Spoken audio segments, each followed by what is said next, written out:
नमस्कार, आप देख रहे हैं वीएस लाइव न्यूज। न डरते हैं न डराते हैं, जो सच है वही दिखाते हैं। तो चलिए रुक करते हैं आज की प्रमुख और बड़ी खबर पर। मेला प्रशासन के निर्देशों का पालन करें, अफवाहों पर ध्यान न दें। सीएम योगी की श्रद्धालुओं से अपील। महाकुंभ में पवित्र डुबकी की आस के लिए महाकुंभ नगर पहुंचे श्रद्धालुओं की बढ़ती भीड़ को देखते हुए मुख्यमंत्री योगी आदित्यनाथ सहित प्रमुख संतों ने लोगों से खास अपील की है। योगी ने कहा कि श्रद्धालुगण मां गंगा के जिस भी घाट के समीप हैं, वहीं स्नान करें। संगम नोज की ओर जाने का प्रयास न करें। स्नानार्थियों के लिए कई घाट बनाए गए हैं, जहां सुविधाजनक रूप से स्नान किया जा सकता है। महाकुंभ में हुई भगदड़ के बाद मुख्यमंत्री योगी ने श्रद्धालुओं से अपील की है कि वे संगम नोज जाने के बजाय निकट के घाट पर स्नान कर लें। सीएम योगी ने कहा कि स्नान के लिए कई घाट बनाए गए हैं, लोग वहां स्नान कर सकते हैं। उन्होंने कहा कि इस मामले में प्रशासन के नियमों का ध्यान रखें और किसी प्रकार की अफवाह में न आए। प्रयागराज महाकुंभ में श्रद्धालुजनों की भारी भीड़ है। लगभग 8 से 10 करोड़ श्रद्धालु इस समय प्रयागराज के अंदर मौजूद है। कल भी 5.5 करोड़ श्रद्धालुजनों ने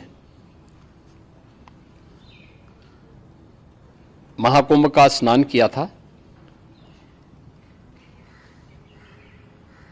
ये जो भारी दबाव श्रद्धालुजनों के कारण और श्रद्धालुओं के संगम नोच पर जाने के कारण वहाँ पर एक बना हुआ है, लेकिन पूरा प्रशासन मौके पे वहाँ मौजूद है।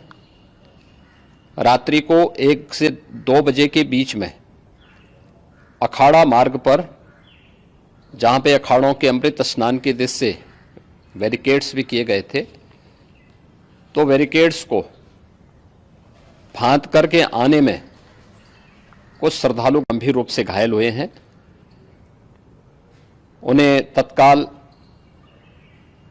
हॉस्पिटल में पहुंचा करके उपचार आदि की व्यवस्था उनके लिए की गई है। उनमें से कुछ श्रद्धालु गंभीर रूप से घायल हैं।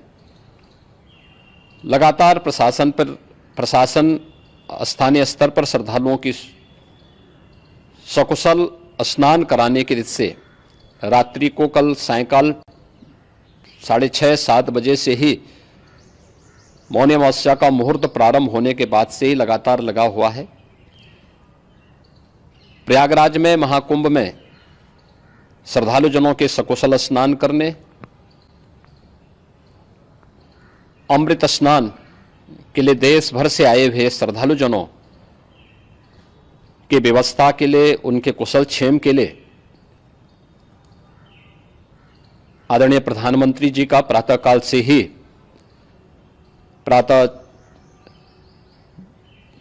ही उनके लगभग 4 बार प्रधानमंत्री जी ने हालचाल लिया है।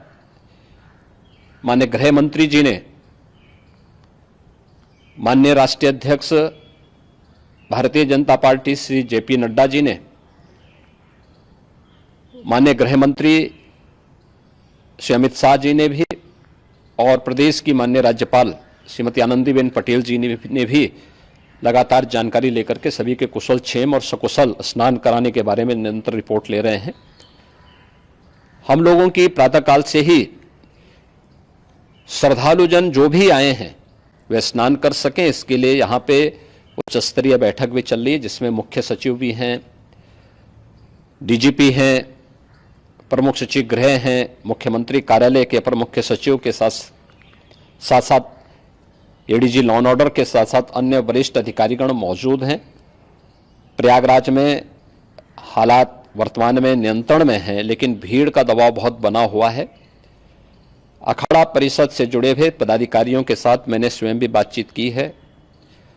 आचार्य महामंडलेश्वरों से भी, पूज्य संतों के साथ भी मेरी बातचीत हुई है, और पूज्य संतों ने बड़ी ही विनम्रता के साथ इस बात को कहा है कि नहीं, श्रद्धालु जन पहले स्नान करेंगे और फिर जब उनका दबाव कुछ कम होगा और वे सकुशल वहां से निकल जाएंगे, तब हम लोग स्नान करने के लिए संगम की तरफ जाएंगे। अभी पहले श्रद्धालु जनों को, चूंकि देश भर से आए हैं, तो इसके लिए उन्हें सभी अखाड़े इसके लिए सहमत हैं और सभी लोग इस व्यवस्था के साथ जुड़े हुए हैं।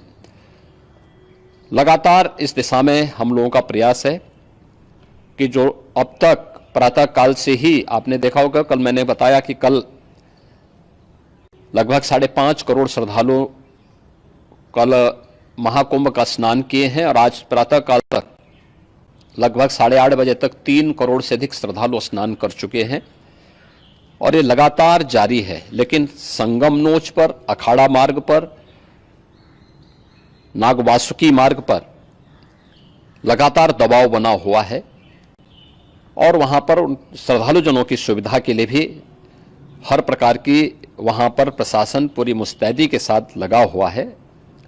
और इसीलिए मेरी अपील है पूरे प्रदेशवासियों से, पूरे देशवासियों से और सभी श्रद्धालुओं से भी, सभी पूज्य संतों से भी कि अफवाह पर कोई ध्यान न दें, संयम से काम लें। यह सब आयोजन सभी लोगों का है। प्रशासन उनकी सेवा के लिए पूरी तत्परता के साथ लगा हुआ है। केंद्र और राज्य सरकार पूरी मजबूती के साथ वहां पर हर प्रकार का सहयोग करने के लिए तत्पर है।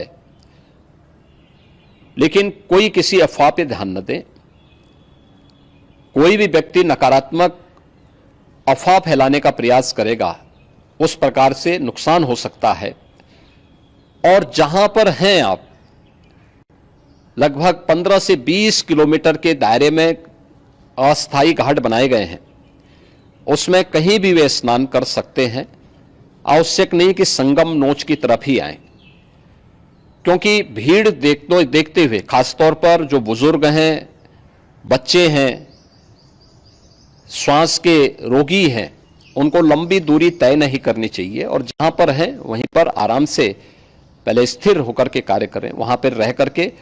और जो नजदीक के घाट हैं, उसी नजदीक के घाट में स्नान करेंगे। सब गंगा जी के ही घाट हैं और गंगा जी के इस घाट में वही पुण्य प्राप्त होगा। ये मौनी अमावस्या है। मौनी अमावस्या में स्नान का महत्व है।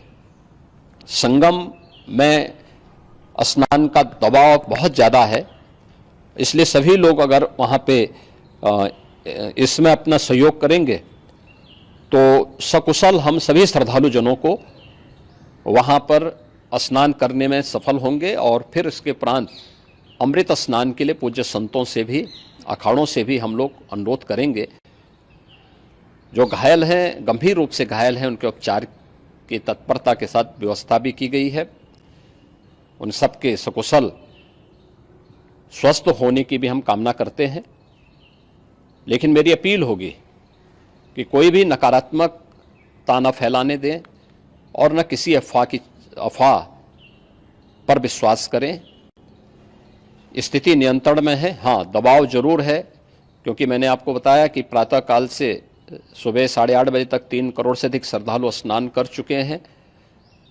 और पूरे मेला क्षेत्र में अगर हम देखेंगे, प्रयागराज में हम देखेंगे तो लगभग 9 से 10 करोड़ श्रद्धालु इस समय वहाँ पर मौजूद है, जिसमें से 3 करोड़ यह वापस जा रहा है। इसके लिए रेलवे ने भी मेला स्पेशल लगाई हुई है। प्रातः काल से लगभग 40 मेला स्पेशल प्रयागराज स्टेशन से, जोशी स्टेशन से, अन्य स्टेशन से श्रद्धालुओं को लेकर के सकुशल स्नान कराने के बाद उनको लेकर के गंतव्य की ओर आगे बढ़ी है।